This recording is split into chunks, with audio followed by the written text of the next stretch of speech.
আপনি চালানটা দিচ্ছেন, সাথে সাথে আমি চালানটা সাইন করাইছি। আপনি গাড়ি নিয়ে বাইরে সারা কাছে মনে হয় গাড়ি লয়ে বেরিয়েছেন নাকি তখন আপনি তো গাড়িতেই যান নাই তখন আমি হুকা চালান আপনার চালান দিয়েছে তখন আপনি গাড়ি লয়ে বেরিয়েছেন হেঁটে জানাই দেবো না কি মাল শেষ করে মাল শেষ হইছে আর আপনারা ভিডিও কলে ফোন দিবেন। আমি দিছি আমারে দি যাবো ফোন দিছেন আমারে আমাকে সুদন দেওয়ার সময় নাই, চোদনের সময় নাই ওই সুদনের সময় সার সুদনের সময় আমার কাছে নাই।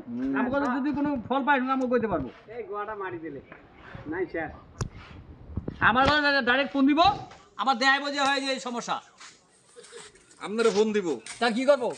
আমি কি চাকাতে বই থাকবো? আপনার গাড়ি আছে আপনার গাড়ি লয়ে আপনি হেল্পার লয়ে আপনার আবার ফোন দিতে হইব গাড়ি খালি করে গাড়ি খালি হইছে আমি যেটা দরকার এটা তো করতে হইব না, বাবা কাজ দিতে হবে। আবার কি জমিদারি ডিউটি পাইছে আমি তো চাই জমিদারি ডিউটি করতে, আমরা না করে দেন জায়গা জান না তো ও না তাও করে- তো 2 বছর ধরে আর না করে দেন না কা, আমরা তো ইচ্ছা করতাম না করে দেন জায়গা করতে বুকের লেগে না করতে বলি আমরা এমনি করবো। ভিডিও করে দেন ডিউটি 9টায় আনন্দ সুদা 8টায় না করে দেন, না কই দেন কাগজ ডিউটি লড়াই আমাকে ডিউটি জানো ইসলাম না। তো